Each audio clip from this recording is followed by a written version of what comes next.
Are you looking for an edge, flexible income, and immediate professional respect?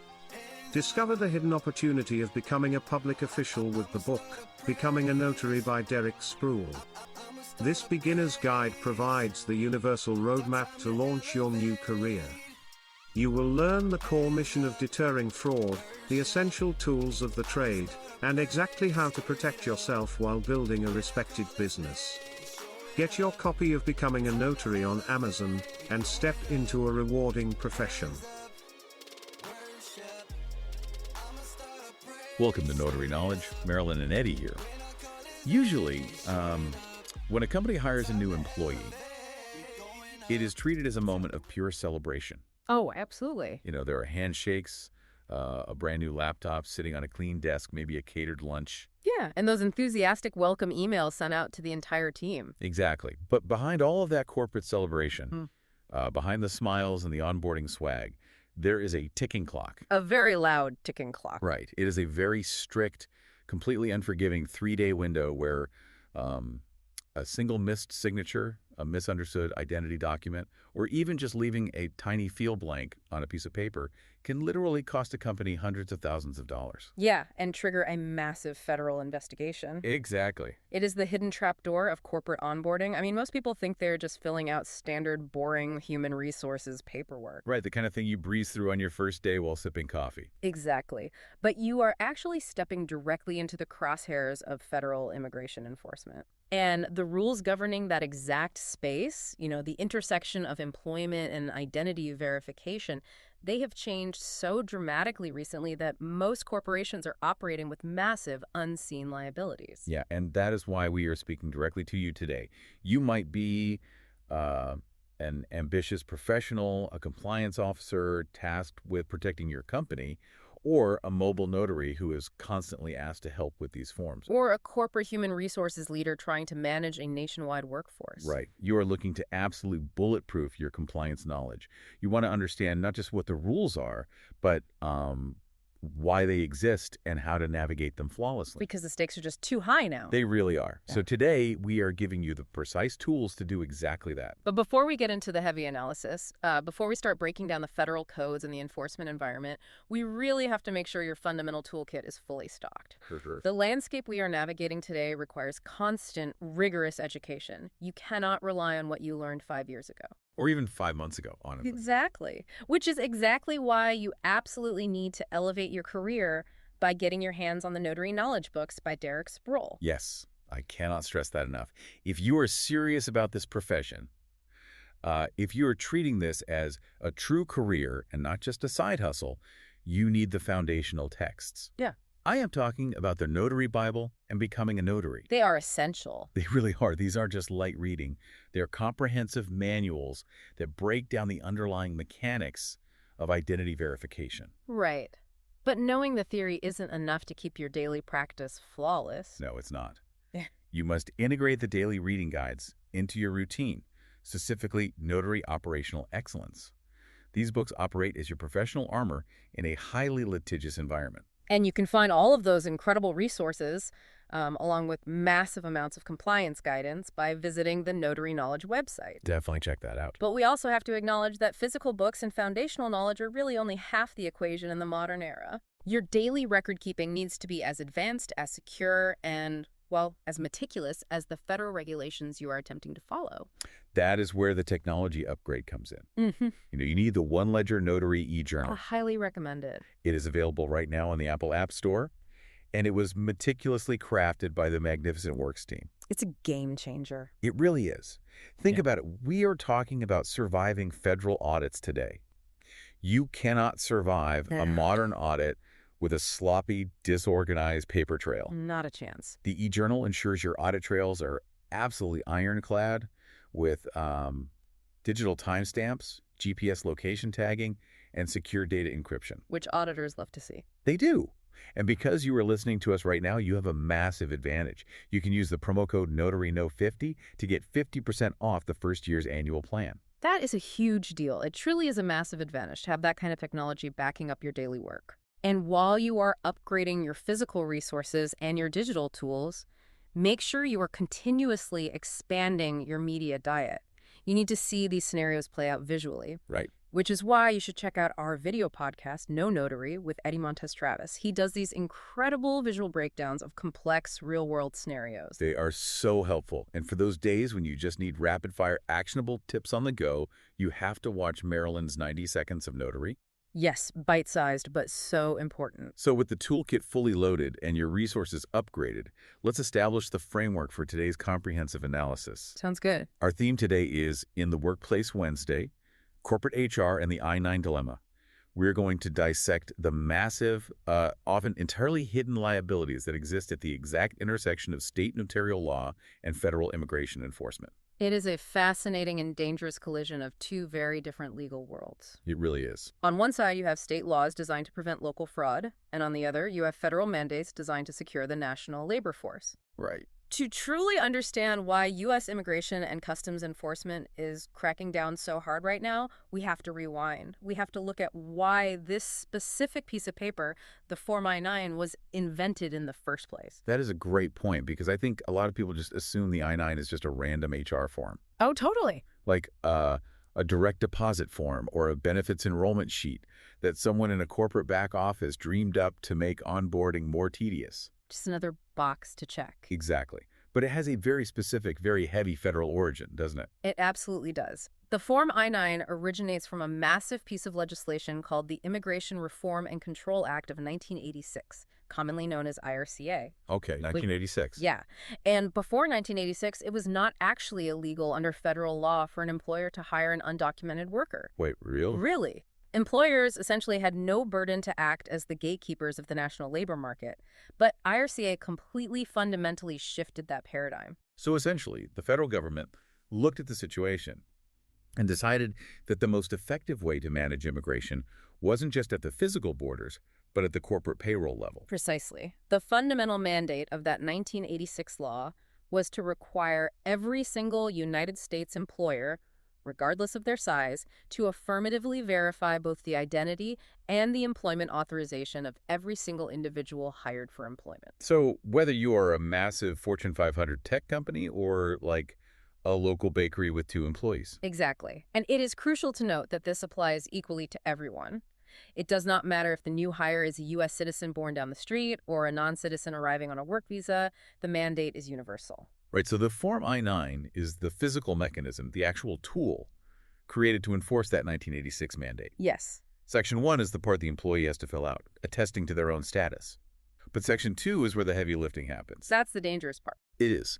That is where the employer, or someone authorized to act on their behalf, has to physically examine original unexpired identity and work authorization documents. And they only have 3 business days from the date of hire to do it perfectly. That 3-day window is absolute, and it is written into the federal code. It is, but you have to ask yourself, why does this matter so urgently right now? Why are we dedicating this massive block of time to analyzing a form that was created back in the 1980s? Good question. The answer is that the 2026 enforcement environment is the most aggressive, well-funded, and technologically advanced landscape we have seen in decades. I was reading the numbers coming out of U.S. Immigration and Customs Enforcement, specifically their Homeland Security Investigations Division, and they are staggering. They really are. We're looking at a landscape where ICE has added 12,000 new officers by January of 2026.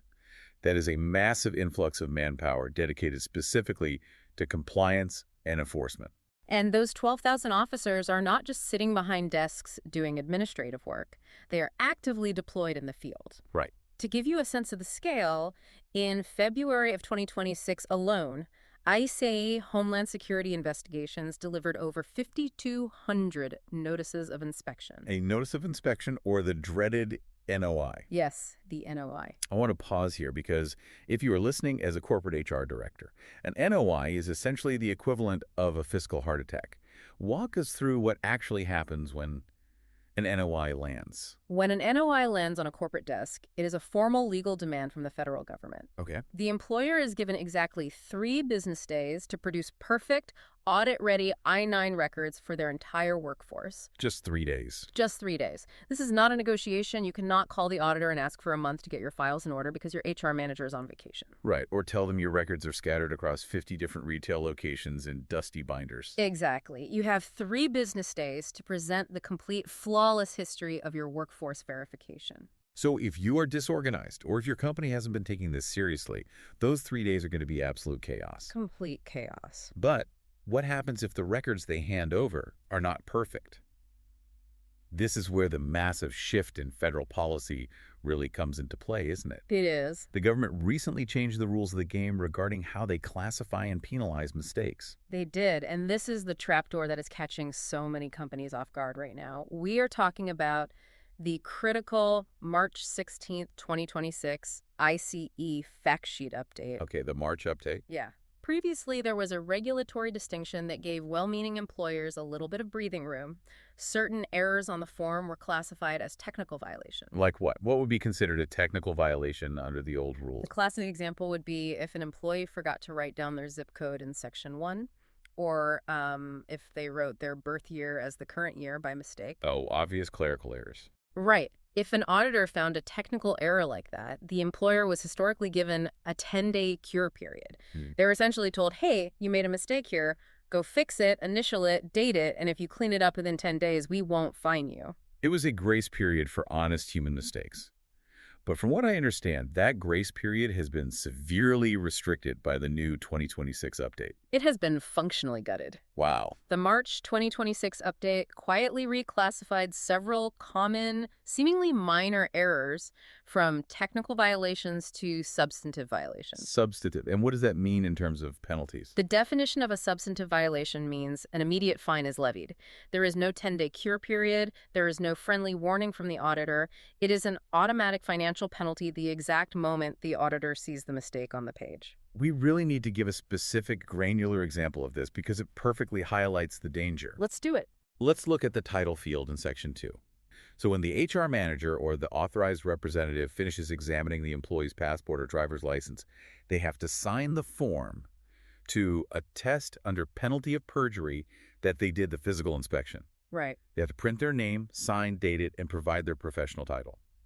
Under the old rules, if a busy site manager or a tired HR rep simply forgot to write their title in that little box, IC might look at the totality of the form and consider it a technical oversight. You could just go back, write store manager, and move on without a penalty. Not anymore. Right. Under the new 2026 rules, a missing title field for the authorized representative is now officially a substantive immediate fine violation. It is brutal. I want that to sink in for a moment.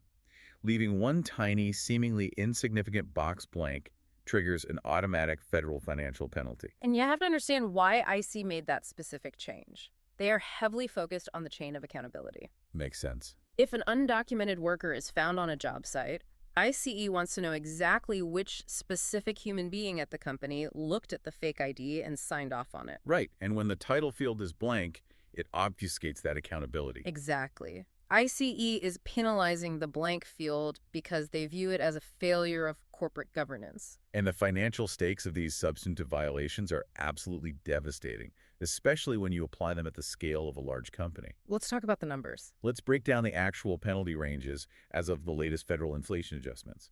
For simple paperwork violations, which means the person is legally allowed to work, they're a U.S. citizen, but the form was just filled out incorrectly, the fines range from $288 to $2,861 per individual form. Let's contextualize those numbers. Imagine you are a medium-sized enterprise with 200 employees. Okay. If you haven't put your staff through rigorous compliance training, it is incredibly common to have a 30% error rate on your I-9s. 30%? Wow. Yeah. That means 60 of your forms have substantive errors like missing titles or missing dates.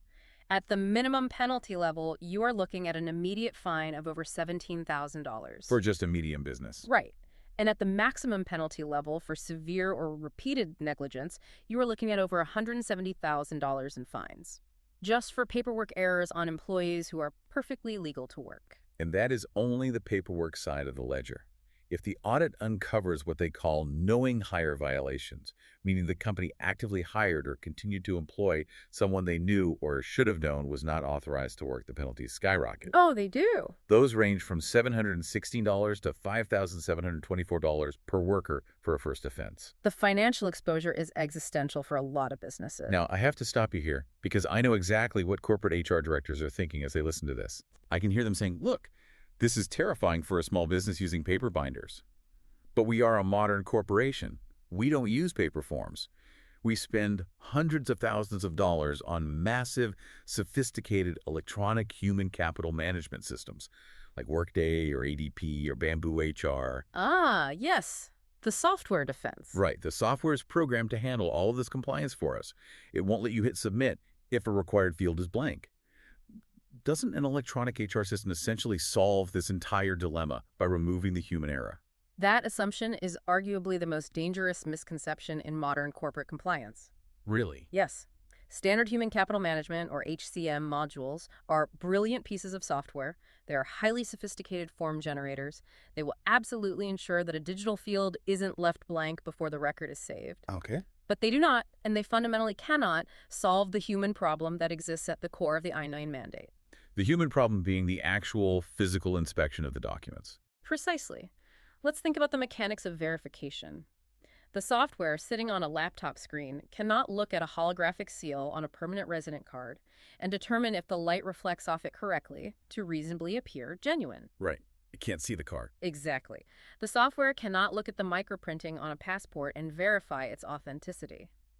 Most importantly, the software cannot look up and verify that the physical human being standing in the room actually matches the photograph on the document. That is such a crucial point. An electronic system relies 100% on the competence, the training, and the attention to detail of the human being clicking the buttons. That makes perfect sense. If you put garbage data in, if the HR rep barely glances at a highly sophisticated fake ID and clicks approve in Workday, the software just records a perfectly formatted, legally binding attestation of a lie. Exactly. And to make matters worse, relying blindly on electronic software actually opens up a massive new front for ICE auditors to attack. ICE now holds employers strictly liable for the back-end architecture of those digital systems. Under federal regulations, an electronic I-9 system must have a completely secure, unalterable audit trail. It must track every single time a record is viewed, altered, or updated, and note exactly who made the change. So if your company decided to use a cheap third-party software vendor, or if your IT department built a homegrown I-9 portal that doesn't meet those exact federal encryption and audit trail standards, you are in massive trouble. You are in systemic trouble. If an ICE auditor determines that your electronic signature process doesn't meet the specific security standards outlined in the regulations, they don't just fine you for one form. Wait, what do? They treat that system failure as a substantive violation across every single form that the software ever generated. Oh my goodness. Yeah. The technology gives a false sense of security while actually expanding the potential compliance surface area for the auditor. So if the massive, expensive software systems don't solve the core requirement of physically inspecting the documents, how on earth do companies handle remote hires? It's a huge challenge. Because we are living in a remote-first economy post-2020. A tech company headquartered in New York hires a brilliant software engineer who lives in a cabin in Oregon. The HR team is obviously not flying across the country just to look at the engineer's driver's license. Right. And the engineer isn't flying to New York for a 5-minute HR meeting. So what are the actual legal methods for remote verification? This is where we have to discuss a massive regulatory evolution. Because the government finally recognized the reality of the remote-first economy, the Department of Homeland Security introduced what is called the alternative procedure in 2023. Oh. This is the legal, government-sanctioned method for remote document verification. But knowing the government, I assume this isn't just a free-for-all where you can just text a picture of your ID to your boss? Far from it. The alternative procedure comes with incredibly strict guardrails. To even be legally permitted to use this remote option, the employer must meet specific baseline criteria. Which are? The absolute primary requirement is that the employer must be actively enrolled in E-Verify and be in good standing. Let's unpack E-Verify for a second, because we hear that term thrown around a lot, but I want to make sure we understand the mechanics of it. What exactly is E-Verify, and how does it differ from just filling out the I-9? That is a crucial distinction. The Form I-9 is just the physical or digital paperwork where you record the data. Right. E-Verify is a massive web-based system operated by the federal government. After the HR representative completes the I-9, they log into the E-Verify portal and manually enter the information from the employee's documents. Okay, so it's a separate step. Exactly. The system then electronically bounces that data against records held by the Social Security Administration and the Department of Homeland Security to confirm that the person is actively authorized to work in the United States. So it is an active database check. Does it happen instantly? Usually, yes. Within seconds, the system will typically return an employment authorized result. But sometimes it returns a TNC, a tentative non-confirmation. Tentative non-confirmation. What causes that? This means the data entered doesn't match the government's records. Maybe the employee got married and changed their name but didn't update the Social Security Administration, or maybe there is just a clerical error. And when a TNC happens, you can't just fire the person on the spot, right? Yeah, Because that would be discrimination based on a computer glitch. exactly. The employer has to print out a specific notice, sit down with the employee, explain the mismatch, and give the employee 8 federal working days to contact the relevant government agency to resolve the discrepancy. Got it. The point is, E-Verify is a highly structured, time-sensitive ecosystem, and you must be fully enrolled in that ecosystem to use the new remote alternative procedure. Okay, so let's say the company in New York is enrolled in E-Verify. What is the actual process for verifying the Oregon engineer's documents remotely? The document examination must happen over a live, synchronous video call. The employee holds up the front and back of their original documents to the camera, and the HR representative examines them live on the screen. Okay, so live video. Yes, comparing the physical document on the video feed to the digital copies the employee securely transmitted beforehand. I want to be incredibly clear about what live video means in this context, because people try to take shortcuts. It does not mean the employee records a quick video on their iPhone and emails it to HR. Definitely not. It does not mean jumping on a quick FaceTime call while walking the dog. It must be a formal, real-time, interactive video session where the examiner can direct the employee to tilt the card to check for holographic features or zoom in on the microprinting. Exactly. And the third major non-negotiable requirement of the alternative procedure is retention. Retention of the copies. Yes. The employer must retain clear, highly legible copies of the front and back of all documents examined during that live remote session.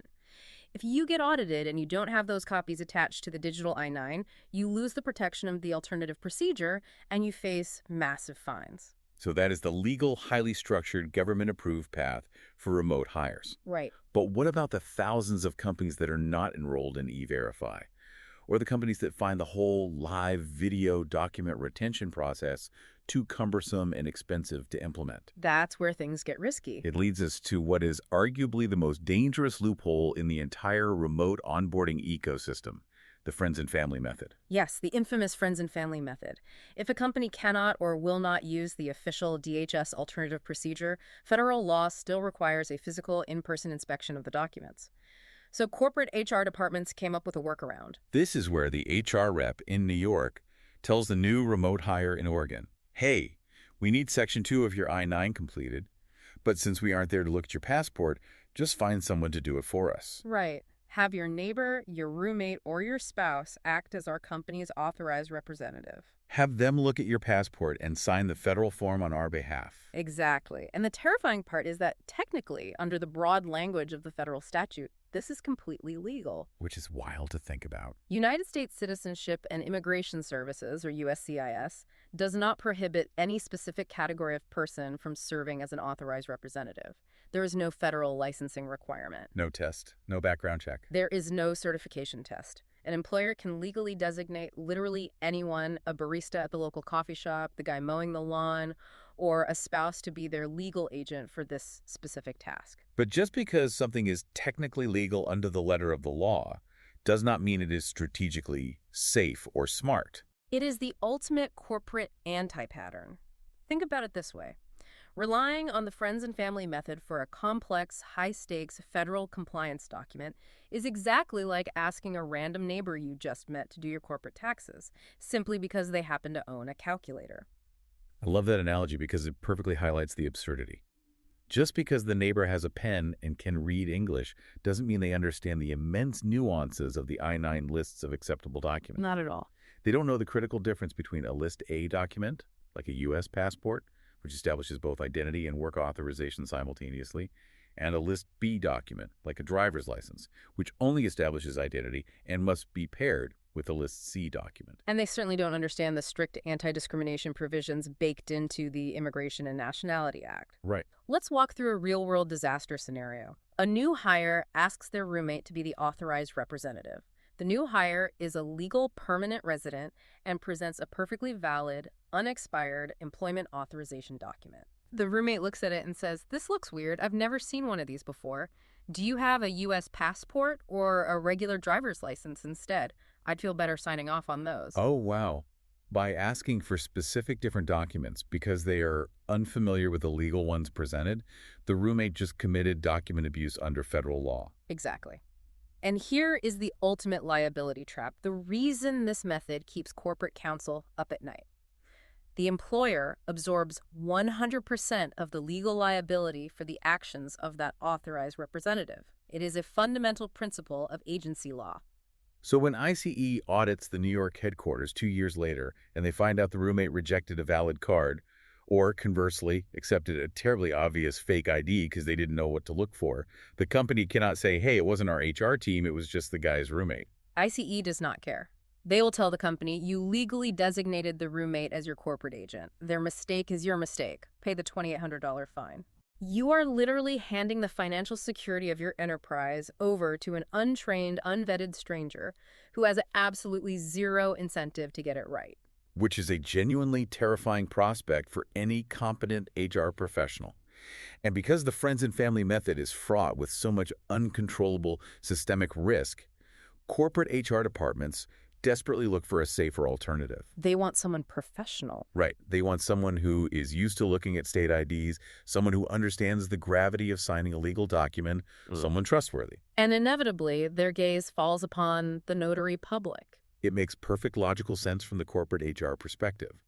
A notary is a commissioned state official whose entire job, whose entire professional identity, revolves around verifying the identity of strangers. Exactly. So companies start writing policies demanding that remote employees take their Form I-9 to a local mobile notary or a shipping store notary to act as the authorized representative. But this logical pivot by HR creates a massive, incredibly dangerous collision between federal immigration regulations and strict state notarial laws.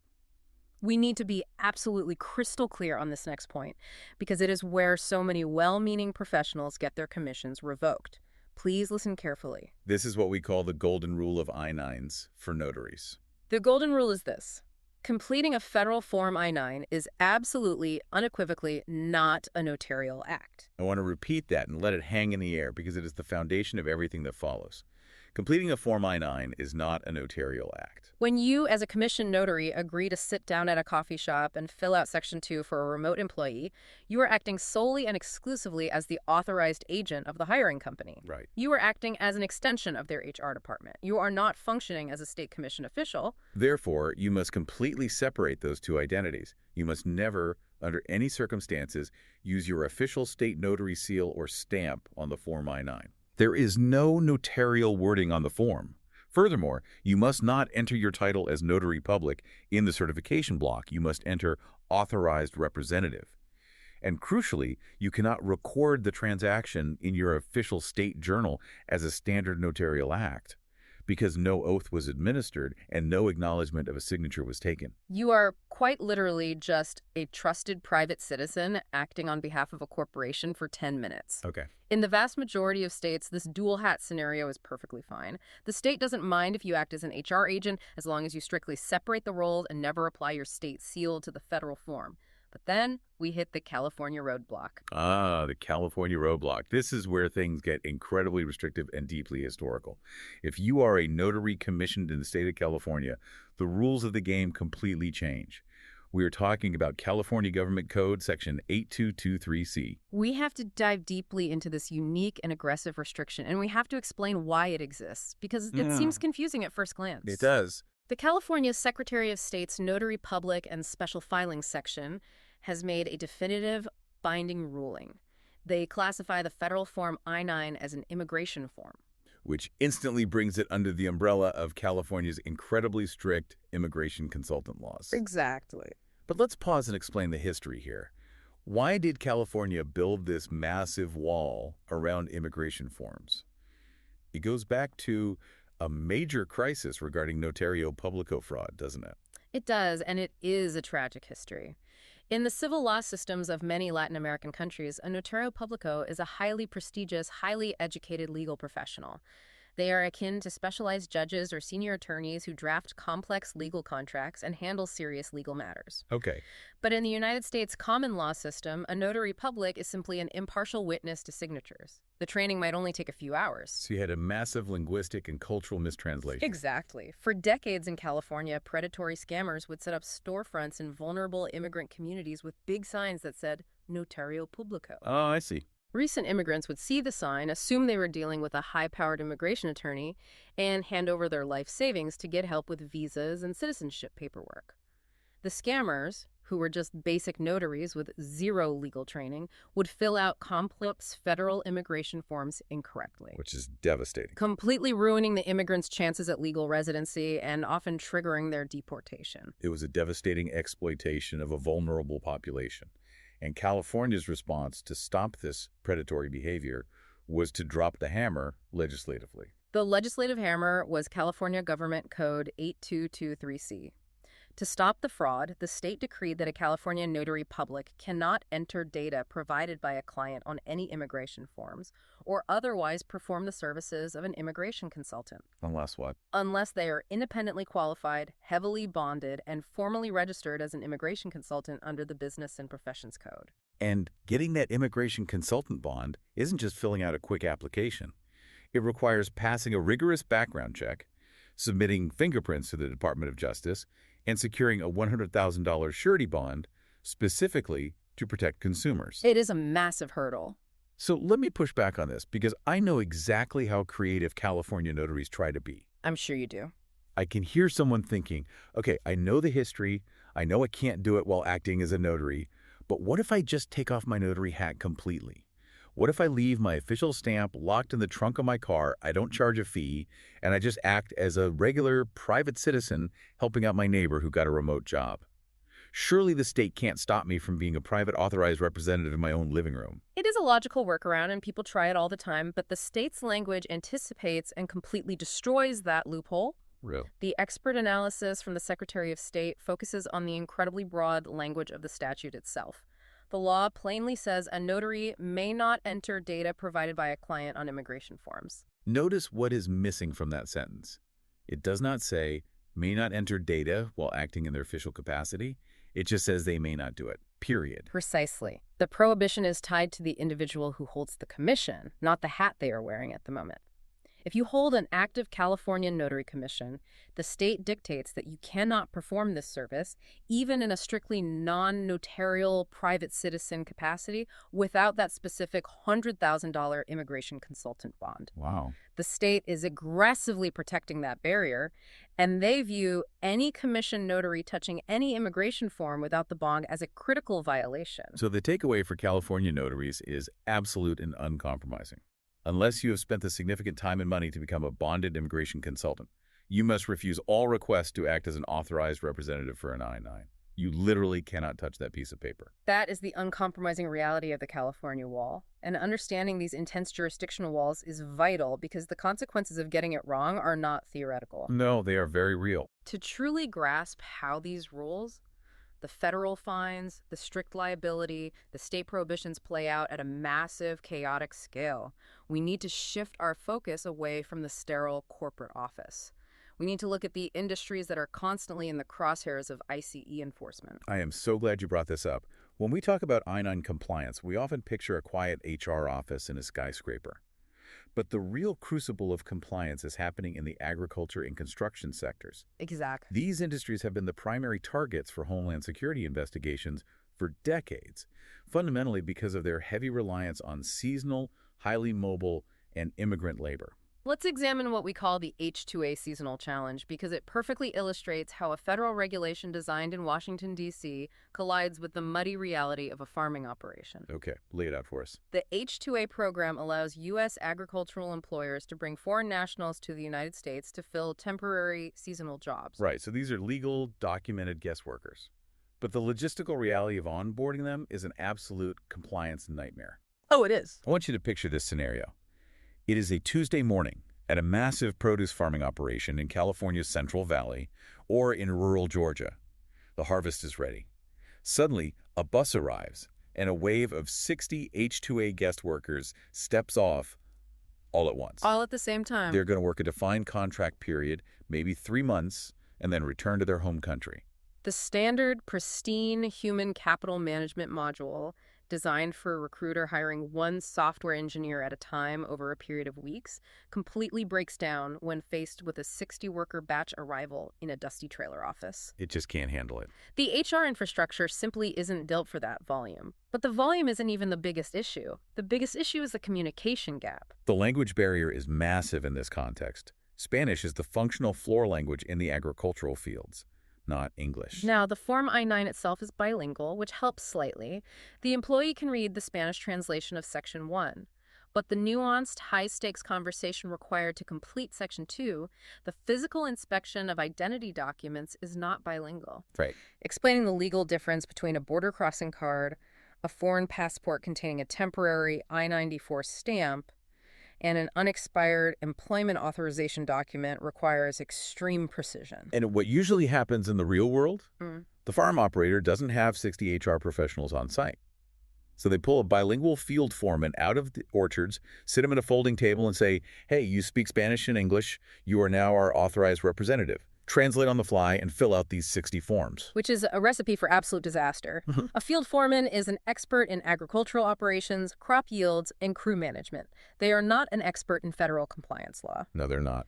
A simple misread between the English and Spanish alphabet or a profound confusion over Hispanic naming conventions can wreck an audit. Let's talk about the naming conventions because that trips up so many automated systems. In many Latin American cultures, people use 2 surnames, a patronymic name from the father, and a matronymic name from the mother. If the foreman writes both names in the last name field, but the government's E-Verify database only has the father's name on file, the entire system flags it as a mismatch. Or consider the issue of accented characters. A software system might reject a tilde over an N, creating a discrepancy between the I-9 and the federal database. That's a huge issue. The foreman translating on the fly, trying to rush 60 people into the fields before the sun gets too hot, is a major source of substantive violations. And AC knows this. I absolutely know it. They know exactly where the massive farming operations are. When a notice of inspection lands, relying on a stack of hastily translated paper forms stuffed in a dusty filing cabinet is not going to survive a federal audit. But the pressure to get this right is no longer just coming from the threat of a federal IC area. We are seeing a massive, fascinating surge in what is called buyer-driven compliance. The free market is actually stepping in to enforce federal law. This is one of the most significant shifts in the modern economy. Major produce buyers, the massive grocery chains like Walmart, Whole Foods, and Kroger, have incredibly strict, uncompromising food safety and supplier qualification programs. Right. They cannot afford the public relations nightmare of a supplier being raided by IC. So, as a mandatory part of qualifying to sell produce to these corporate giants, agricultural operators must now proactively prove their internal I-9 audit posture is entirely clean. That is incredible leverage. So if a mid-sized farm fails an ICE audit, or even if they fail an independent internal I-9 review mandated by the grocery chain, they don't just face the federal fines. They could instantly lose their biggest corporate buyer. Their entire year's revenue could be wiped out because of bad paperwork. Exactly. The financial ecosystem surrounds the compliance requirement. Furthermore, workers' compensation insurance carriers are now aggressively reviewing I-9 compliance during their underwriting processes. Yes, that's another angle. A pristine I-9 binder, backed by solid digital audit trails, gives the employer massive leverage to negotiate better insurance premiums. The insurance companies know that an undocumented, off-the-books workforce is a higher liability risk. So getting your compliance right literally pays for itself in market access and lower insurance rates. It really does. But beyond corporate pressure, state governments are aggressively entering the enforcement arena, building their own walls with sweeping e-verify mandates. The momentum at the state level is accelerating rapidly, and it is creating a patchwork of complex laws that national employers have to navigate. The model for this aggressive new posture is Florida's HB 1718, which went into effect recently and sent shockwaves through the construction and hospitality industries. It legally requires private employers with 25 or more employees to use the federal e-verify system for all new hires. But Florida didn't just mandate the software. They added a terrifying new enforcement mechanism that changes the entire risk calculus, the private right of action. That is the ultimate game changer. Under the framework of laws like HB 1718, the enforcement isn't solely reliant on federal ICE agents. Now, who enforces it? If a competitor across the street, or perhaps a disgruntled former employee who feels they were passed over for a job, can show that a company knowingly hired unauthorized workers by bypassing E-Verify, they can potentially initiate legal action or trigger state-level investigations. That is huge. The exposure is no longer just waiting for a random federal audit. The threat can literally come from your own industry rivals or your former staff. And Florida is certainly not an outlier in this trend. We are looking at the upcoming Indiana Fairness Act, which will mandate E-Verify across the board starting in July 2026. More states are joining in. States like Texas, Tennessee, and Mississippi are continually tightening their state-level requirements. It is not a coincidence that the states where the most agriculture and massive construction booms happen are the states building the highest compliance walls. To survive in this unforgiving environment, the precision required for I-9 compliance must mirror the exact strictness required for general notarial compliance. The underlying philosophy, the absolute necessity of avoiding fraud, the mandate to properly identify the human being in front of you, is identical in both the federal HR world and the state notarial world. That is a fantastic observation. It really brings us full circle to the core mechanics of being a notary public, because the exact strictness you need to protect a federal I-9 form is the exact same strictness required to protect a state notarial certificate. It really is. I want to spend some time looking at our foundational reminders. We need to revisit the core concepts we discussed extensively in our prior episodes on foundations. And it all begins with understanding your core identity as a public servant. Whenever you are acting in your official capacity, a notary is legally defined as a ministerial official. Let's unpack that word. Ministerial. Being a ministerial official means you are a procedural servant. You execute specific, legally defined procedures. You verify identity, you administer oaths, you witness signatures. What you do not do is analyze the legal implications of a document. Which is precisely why choosing a notarial certificate for a client is strictly, universally forbidden across all 50 states. Doing so crosses the line into the unauthorized practice of law, or UPL. Let's break down how this happens in the real world, because it happens constantly. A client walks into your office or meets you at a coffee shop. They slide a completely blank document across the table. And they just say, I need this notarized. Right, but there's no notarial wording printed at the bottom. No jurat, no acknowledgement, just a signature line. You, as the experienced notary, know that attaching an acknowledgement certificate simply means you are verifying their identity and confirming they signed the document of their own free will. But you also know that attaching a jurat certificate fundamentally alters the legal nature of the interaction. A jurat means you are administering a formal, sworn legal oath to the client, compelling them to swear that the contents of the document are entirely truthful. And if they lie? If they lie, the jurat makes them directly liable for the crime of perjury.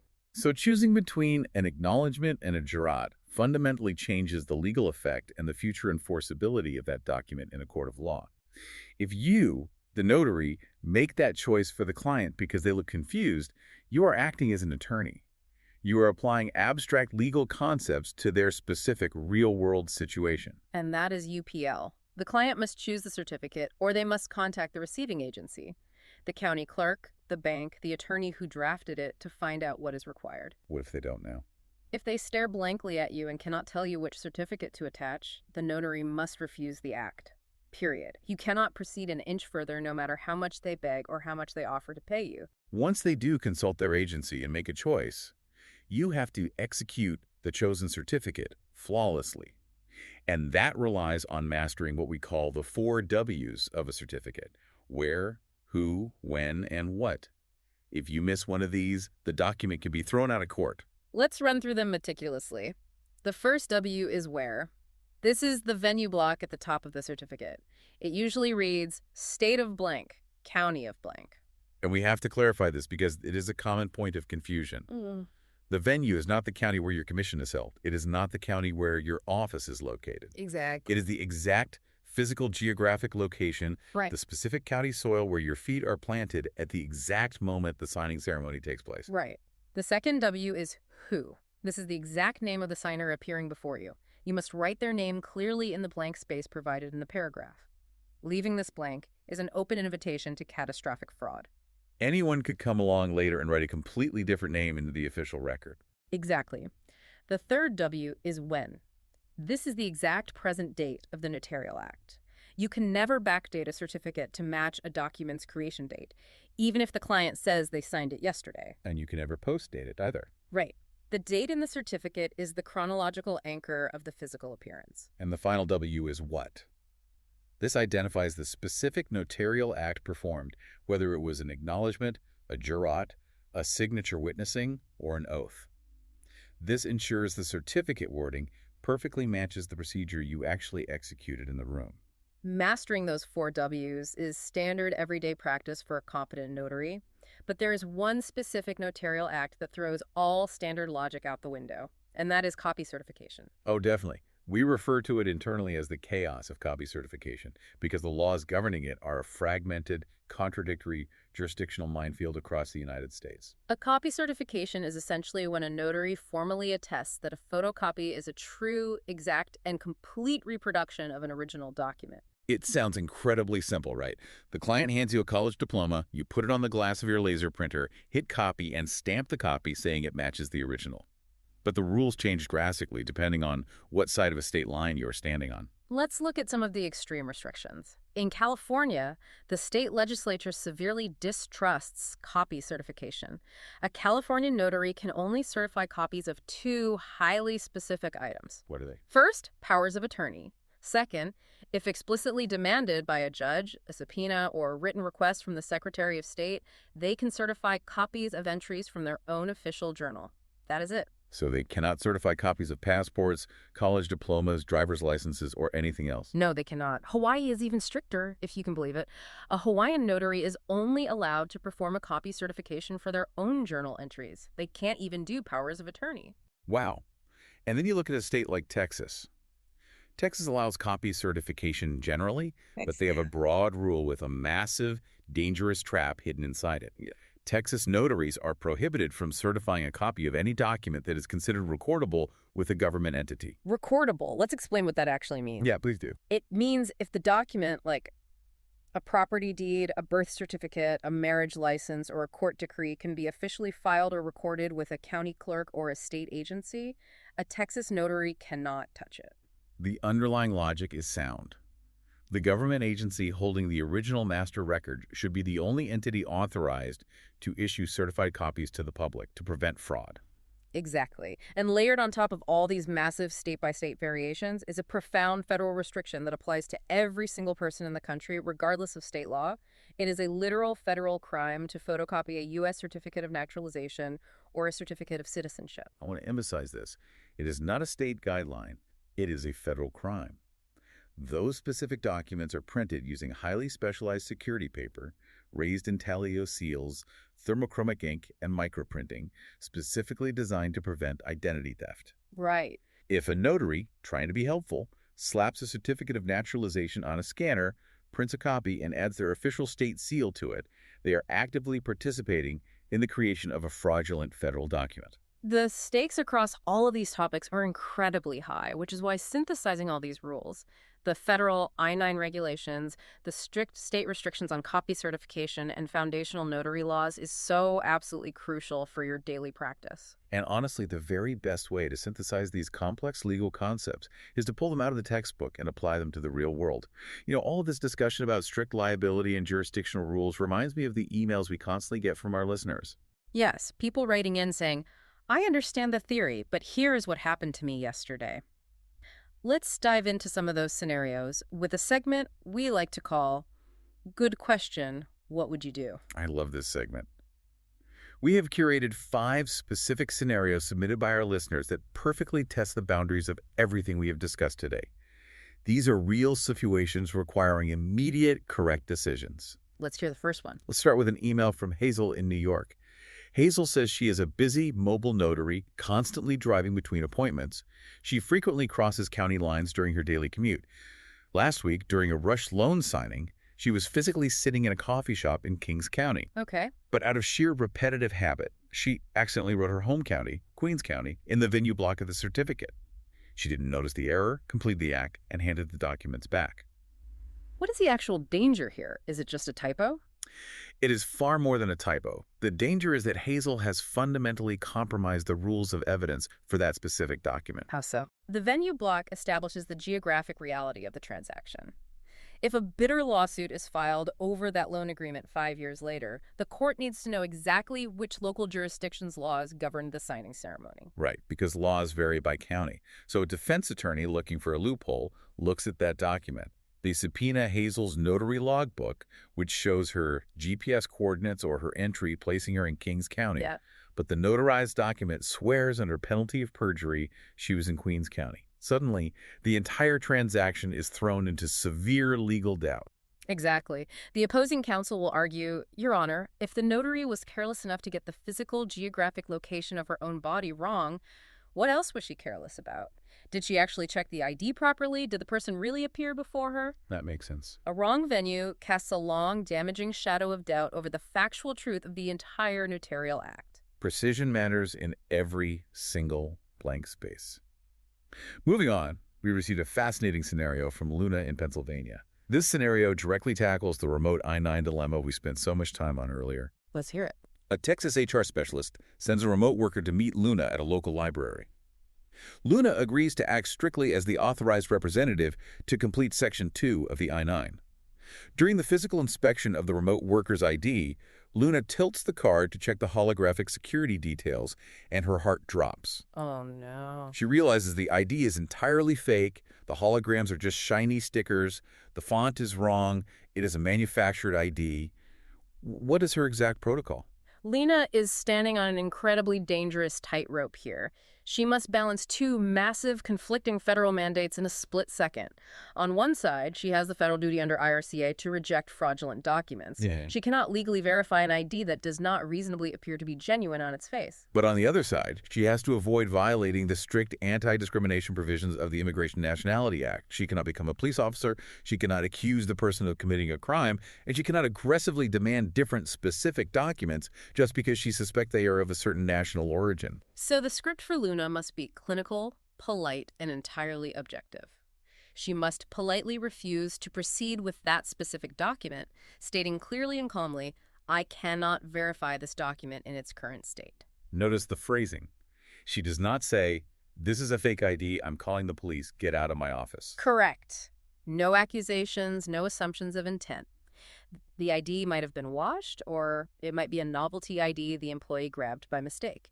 Then she must immediately offer the employee the official Form I-9 list of acceptable documents. Telling them they have the right to present any other acceptable alternative document. Exactly, from List A, or a combination from List B and C, within the remaining window of the 3-day compliance period. And finally, her responsibility to the employer kicks in. She must meticulously document the interaction for the hiring company's audit trail. She notes the specific, objective, physical reason the document was rejected, for example. Holographic features absent, microprinting illegible, without making any subjective assumptions about the employee's intent or immigration status. That is the perfect execution of a high-stress compliance situation. Now let's look at an email from Elias in Arizona. Okay, Elias. Elias operates as a mobile authorized representative. He gets a frantic after-hours phone call from an HR manager at a client company. The manager realized during a self-audit that an employee's I-9 was completed 5 days late, putting them well outside the legal 3-day window. Uh-oh. Terrified of a potential ICE fine, the manager begs Elias to backdate his signature on a newly corrected I-9 to match the original hire date, promising to pay Elias double his usual fee for the favor. What does Elias do? Elias has to hang up the phone or say absolutely not. Never, under any circumstances, backdate a signature or a date on a federal Form I-9 or a state notarial certificate. Backdating is the ultimate unforgivable compliance sin. Look at the reality of the situation. If the form is late, it is a civil paperwork violation. It is a mistake. It will cost the company a financial fine if they are audited. But if Elias intentionally alters the date to hide that mistake, he elevates a civil HR error into criminal fraud. He is actively, knowingly falsifying a federal document. He is risking federal prison time to save a company he doesn't even work for a few $1,000s. So what is the correct legal protocol to fix the late form? The correction must be aggressively transparent. If correcting an existing paper form, the rule is to use a single-line strikeout through the incorrect or missing information. Never, ever use whiteout or thick correction tape to hide the original error. Transcribe the correct information next to it, initial the change, and most importantly, use the current present date of the correction. And to complete the audit trail, you attach a signed, dated memo explaining the situation. Audit correction made on today's date because original 3-day timeline was inadvertently missed due to administrative oversight. Absolute transparency is the only viable defense during an ICE inspection. Exactly. Own the mistake, document the fix. Moving to our next scenario, we head back to California with an email from Sebastian. All right, what does Sebastian have for us? Sebastian's spouse recently landed a fantastic new remote job with a company headquartered in Ohio. The Ohio HR department tells the spouse, "Don't worry about finding a professional authorized representative. Just use the friends and family method. Have your husband, Sebastian, fill out Section 2 for us." Okay, I see where this is going. Now, Sebastian happens to hold an active, valid California notary commission. What is his move? This brings us right back to the impenetrable California wall we discussed earlier. Federal law, governed by USCIS, absolutely allows a spouse to act as an authorized representative. Under pure federal rules, Sebastian could legally sit at his kitchen table and do this. But Sebastian is trapped by a state commission. Because he is a sworn California notary public, he is legally bound by Government Code 8223C. And as we established, the California Secretary of State strictly classifies the Form I-9 as an immigration form. So unless Sebastian has gone through the grueling process of obtaining a $100,000 immigration consultant bond, passing the Department of Justice background check, and formally registering with the state specifically as an immigration consultant, he cannot touch his spouse's Form I-9. It does not matter that he is acting purely as a husband in his own living room. It does not matter that no money is exchanging hands. Holding that active notary commission permanently triggers the state's absolute prohibition. Also, he has to say no. He must tell his spouse, "I legally cannot do this. You have to go find a neighbor or a friend who is not a commissioned notary to complete the form." It feels incredibly restrictive and almost silly in that specific context, but it is the rigid letter of the law. Our final scenario brings us to an email from Nora in Illinois. Nora performs a lot of real estate closings. She receives a formal, aggressive letter from a third-party attorney demanding a full photocopy of a specific entry from her notary journal regarding a property transaction from 2 years ago. How does she handle journal privacy and third-party demands? This is another massive area where state laws diverge wildly, and Nora must ultimately consult the specific Illinois Administrative Code to respond legally. But to illustrate the massive, philosophically opposed spectrum of privacy laws in this country, let's contrast how 2 different states, California and Texas, would handle that exact same letter from the attorney. Okay. In California, the notary journal is considered highly protected, almost sacred personal property of the notary. A California notary can only provide a certified copy of a journal entry if they are explicitly served with a formal subpoena, a direct written order from a judge, or a formal written request from the Secretary of State. You cannot just hand over a copy because an attorney wrote you a scary letter. But in Texas, the philosophical approach to the journal is entirely reversed. In Texas, the notary journal is legally considered a public record. Meaning a regular citizen, an attorney, or a journalist can submit a proper public records request and legally view the line items in your journal. Exactly. And because the journal is an open public record, the Texas legislature had to create a strict, absolute prohibition to protect everyday citizens from catastrophic identity theft. A Texas notary is strictly forbidden by law from writing down actual driver's license numbers, full passport numbers, or social security numbers in their journal. Because if the journal is a public record, writing down a full passport number is literally handing identity thieves a centralized gold mine of data on a silver platter. You record the type of ID presented, maybe the expiration date to prove it was valid at the time, but you never, ever record the identifying alphanumeric sequence. It is a brilliant, necessary legislative mechanism to sever the identity theft pipeline. But it only works if the notary actually understands the why behind the rule. If a Texas notary just assumes they should record everything to be thorough, they are actively endangering the public. And understanding that why the deep structural reasons behind these laws is exactly what we strive for here. We have covered a massive amount of ground today, from the 1986 political origins of the Form I-9 to the strict state laws governing copy certification and the philosophical differences in journal privacy. It is a highly complex, interconnected ecosystem, and as technology rapidly evolves, the challenges facing HR professionals and notaries are only going to become more extreme and more difficult to navigate. Which brings us to a final, incredibly provocative thought to leave you pondering. We spent a lot of time today discussing the Department of Homeland Security's alternative procedure, the legal ability to verify identity documents over a live, synchronous video call. A regulatory system built entirely on the fragile assumption that seeing a human being on a computer screen holding a piece of plastic is sufficient evidence to conclusively prove their identity. But I want you to consider the terrifying exponential advancement of deepfake video technology and AI-generated imagery. We are rapidly approaching a horizon, maybe months away, not years, where a live video feed of a person holding a holographic ID on a Zoom call is completely mathematically indistinguishable from a digitally fabricated real-time AI generation. It's true. If a sophisticated fraud syndicate can map a synthetic, perfectly realistic face over their own on a live video stream and render a mathematically perfect, artificially generated U.S. passport in their digital hand, complete with simulated holographic reflections as they tilt it, how can a standard HR representative or an authorized agent sitting in their living room possibly determine if that document reasonably appears to be genuine? The digital illusion will be utterly perfect. So the question you have to ponder as you look toward the future of your career is this. As this AI technology becomes weaponized and easily accessible to anyone with a laptop, will the federal government be forced to completely abandon the remote video I-9 procedure? Will the sheer scale of undetectable AI-driven digital fraud mandate a massive regulatory rollback, forcing a return to 100% in-person, physical, tactile inspections just to protect the fundamental integrity of the national workforce? It is a chilling prospect for the entire future of remote work, and it absolutely proves that the landscape of compliance is never static.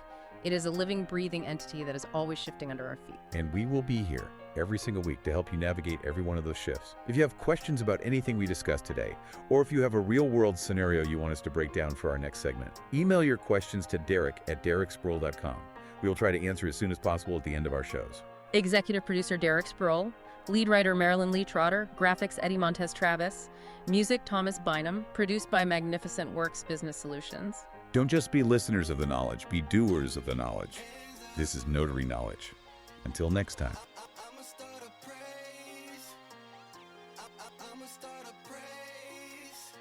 Are you an aspiring notary looking to join millions of other notaries? Start your journey with the Notary Public Foundation by Derek Sproul. This essential guide provides the step-by-step process to becoming commissioned in your state. Don't stumble into the role. Walk into it with confidence. Grab your copy of the Notary Public Foundation by Derek Sproul on Amazon today.